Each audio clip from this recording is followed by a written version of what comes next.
नमस्कार,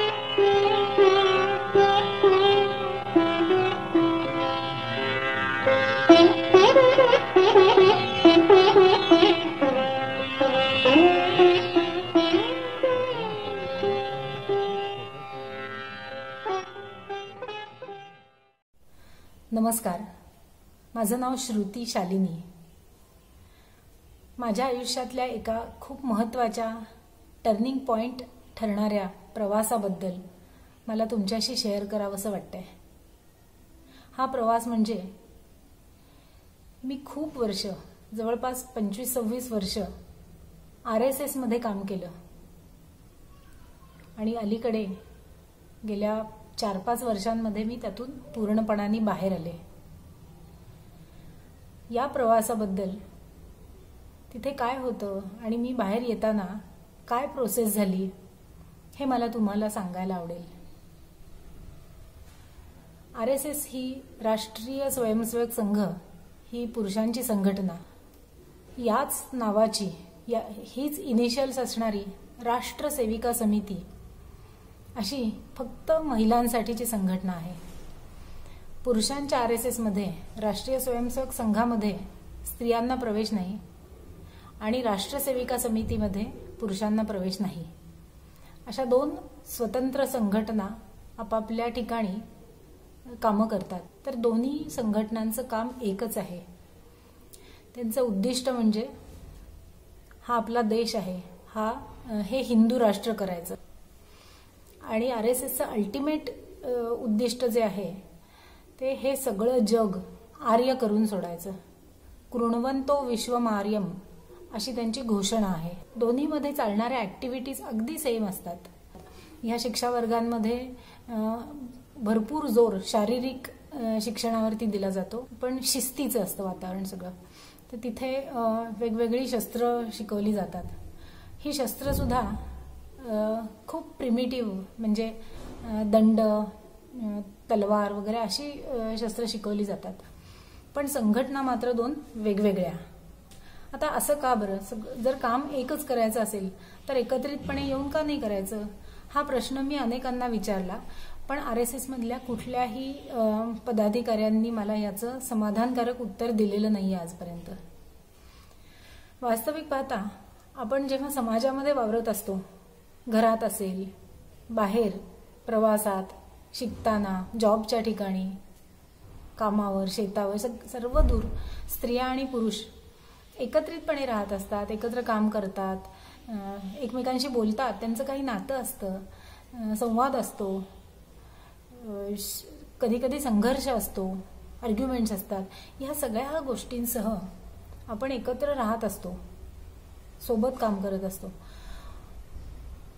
आणि या सगळ्या संकल्पनेबद्दल, ह्या असं असण्याबद्दल, समाजाची रचना अशी असण्याबद्दल RSSला काही ऑब्जेक्शन नाही, काही प्रॉब्लेम वाटत नाही त्यांना. हे सगळं मान्यच आहे. पण जेव्हा संघटना म्हणून समोर येते तेव्हा 2 संघटना वेगळ्या वेगळ्या, स्त्रियांची वेगळी आणि पुरुषांची टोटली वेगळी. या सगळ्यासह मी RSS मध्ये होते आणि त्यातून का बाहेर पडले? जसं अनेक घरांमध्ये उजव्या विचारसरणीचं वातावरण असतं, तसंच माझ्याही घरामध्ये होतं. आणि या वातावरणामुळे आमच्या आसपास असणारे लोकही त्याच विचारसरणीचे आमचे स्नेही मंडळी होते. त्यामुळे मला लहानपणापासून हेच विचार माझ्या कानावर सतत पडत आले. इनफॅक्ट मला दुसरा चॉईसच नव्हता किंवा दुसरा काही विचार असतो, मार्ग असतो, ह्याच्याबद्दलची जाणही नव्हती. जसं एखादं लहान मूल 3-4 वर्षांचं झालं की शाळेत जाऊ लागतं, त्याला म्हणजे त्यांनी ते जायचंच असतं शाळेत. तसंच मी शाखेत जायलाच लागले. किंवा शाखेमध्ये मी फिट होण्याच्या आणखी 1-2 महत्त्वाच्या गोष्टी अशा की मी जन्माने ब्राह्मण होते. ब्राह्मणांचीच ही संघटना, त्यामुळे मला RSS मध्ये अगदी कम्फर्ट असं वातावरण होतं. संस्कृत विषयामध्ये मला बाकीच्यांच्यापेक्षा जास्त थोडी जाण होती. तर या सगळ्यासह मला RSS मध्ये खूप माझं स्वागत होतं. कारण संस्कृत भाषेला RSS मध्ये अनन्यसाधारण महत्त्व आहे. संस्कृत भाषा वाढावी किंवा तिचा प्रसार व्हावा, ती जास्तीत जास्त लोकांपर्यंत जावी, यासाठी मात्र RSS मध्ये काडीचंही काम केलं जात नाही. पण संस्कृतचा अभिमान मात्र प्रचंड आहे. जणू काही ती हिंदू धर्माची किंवा हिंदूंची मक्तेदारी आहे आणि ती सर्व भाषांची, जगातल्या सगळ्या भाषांची ती जणू काही जननी आहे. अशा दृष्टीने RSS मध्ये संस्कृतचा प्रचार केला जातो. विजयादशमीला दरवर्षी पथसंचलन निघतं, सघोष पथसंचलन असं त्याला म्हणतात. आता हे संचलन रणवाद्य सगळी वाजवत मिलिटरीच्या स्टाईलने रस्त्यावरून शक्ती प्रदर्शन, एक प्रकारचं संचलन हे काढलं जातं.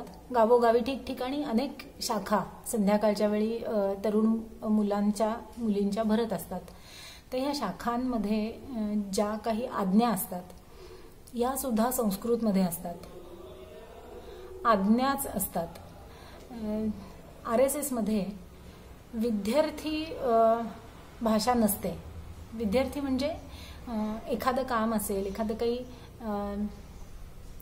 समस्या असेल, प्रश्न सोडवायचा असेल तर आपण सगळे मिळून करूया, सगळ्यांनी सुझाव द्या आणि आपण त्यातून विचार करून मार्ग काढूया, आपण हा प्रश्न कसा सोडवायचा हे बघूया,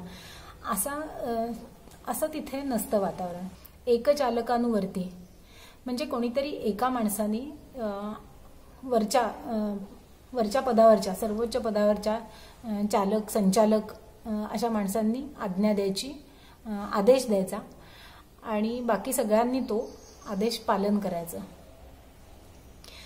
आता ही गोष्ट मला फार भारी वाटत होती, कारण आपल्याला कोणीतरी काम सांगायचं आणि ते करायचं अशी खूप सवय आपोआपच आपल्या कल्चरमध्ये घडून गेलेली असते.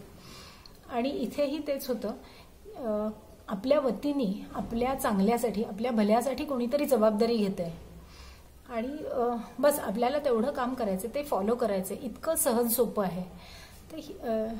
त्यामुळे मी फार निष्ठेने आज्ञापालन करत असणारी अशी होते. दैनंदिन शाखेमध्ये ज्या आज्ञा दिल्या जातात त्यातली एक आज्ञा नमुन्यादाखल मी इथे सांगते. ती आज्ञा अशी आहे, गणदक्षिणतः सम्यक दक्षिणदृक् अर्ध हस्तांतर. आता ही आज्ञा जर एखाद्या मुख्य शिक्षिकेने दिली तर समोरच्या सगळ्या गणातल्या सेविका ज्या असतील त्यांनी ह्या आज्ञेचा अर्थ समजून घ्यायचा आणि त्याप्रमाणे पटकन कृती करायची.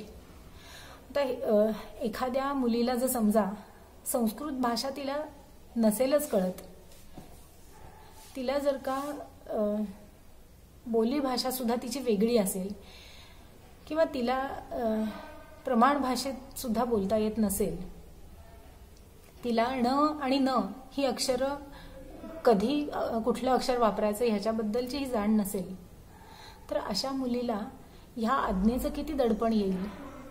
ह्या आज्ञेप्रमाणे वागायचं म्हणजे काय करायचं हे तिला कसं समजणार. आणि जर हीच मुलगी प्रमुख शिक्षिकेच्या भूमिकेमध्ये असेल तर तिला हीच आज्ञा न चुकता, न अडखळता आणि मोठ्याने कशी बरं देता यावी. हा सगळा फार मोठा अवघड प्रश्न आहे. आणि त्यामुळेच मला असं वाटतं इतर वर्गांमधले लोक आहेत, बहुजन समाजातले लोक आहेत, तर त्यांचं RSS मधून RSS मध्ये ते येतात पण त्यांचं ड्रॉपआउट होण्याचं प्रमाण खूप मोठं आहे, खूप जास्त आहे. मला असं आठवतं की मी जेव्हा माझ्या भागामध्ये शाखा भरवत होते तेव्हा माझ्या शाखेमध्ये बहुजन समाजातल्या काही मुली येत होत्या, 2-3 मुस्लिम सुद्धा मुली येत होत्या.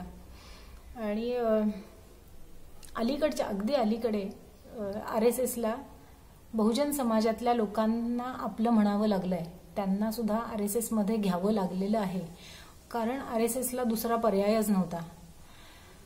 RSS मध्ये अगदी तुरळक बोटावर मोजण्यासारखी, जवळपास नाही के बराबर अशी मागासवर्गीय समाजातली लोक वरच्या जागांवरती, वरच्या पदांवरती आहेत. बहुतेक करून ब्राह्मणच लोक आहेत. मग आता ह्या लोकांना कुठे सामावून घ्यायचं, तर यांच्यासाठी म्हणून बहुजन समाजातल्या लोकांसाठी म्हणून काही एक वेगळी रचना, वेगळी पॅरलल विंग त्यांनी सुरू केल्या. ह्या विंग्स म्हणजे सामाजिक समरसता मंच आहे किंवा वनवासी कल्याण आश्रम. RSSला आदिवासी म्हणणं मान्य नाहीये, वनवासी म्हणायचं. आणि मग या वनवासी लोकांना त्यांना ब्राह्मणीकरण करायचं, त्यांच्यापर्यंत प्रमाण भाषा पोचवायचा प्रयत्न करायचा, त्यांना संस्कृत भाषा किंवा संस्कृत श्लोक शिकवायचे आणि त्यांचं मूळ जे कल्चर आहे ते कसं चांगलं नाहीये किंवा ते कसं जुनाट आहे आणि आता तुम्ही हे अंगीकारा, हे स्वीकारा असं सांगण्याचा उद्योग RSSमध्ये चालतो. आणि या सगळ्याला देशभक्ती किंवा राष्ट्रकार्य अतिशय जड शब्द वापरून किती मोठं समाजाचं किंवा देशासाठी काम करतो आहोत, आपल्या धर्मासाठी, आपल्या संस्कृतीसाठी आपण काम करतो आहोत याचा फील दिला जातो. आदर्श स्त्रीची चौकट जी RSSमध्ये घट्टपणे आखून दिली जाते नकळतपणे, तर या चौकटीचा मी पण एक बळी होत होते, मी पण एक भाग होत होते. आणि जेव्हा मी लग्न केलं तेव्हा याच विचारसरणीचं घर असलं पाहिजे हा माझा मूळ हेतू होता. त्याप्रमाणेच माझं लग्न झालं आणि हा अर्थातच अशा विचारसरणीच्या घरात जाणं हा माझा चॉईस होता. त्यामुळे तेच काम मी पुढे करू शकेन याची मला खात्री होती. RSSनीच दिलेले संस्कार म्हणजे त्यातला एक संस्कार म्हणजे स्त्रीनी आदर्श सून किंवा आदर्श मुलगी, आदर्श पत्नी असलं पाहिजे. सगळ्या घराचं सगळं चांगलं होण्याची जबाबदारी स्त्रीकडे आणि तिच्या स्वतःचा काही विचार तिने करायचा नाही. तिने त्याग करायचा घरासाठी, आपल्या माणसांसाठी. आणि ह्या त्यागामध्येच कसं महत्त्व आहे, ह्या त्यागाला किती मोल आहे तिच्या आयुष्यात, याबद्दल RSSमध्ये खूप ठासून संस्कार माझ्यावरती झाले. आणि मी सुद्धा पर्यायाने स्वतःला आदर्श सून म्हणून प्रूव्ह करण्यात माझ्या आयुष्याची खूप वर्ष घालवली.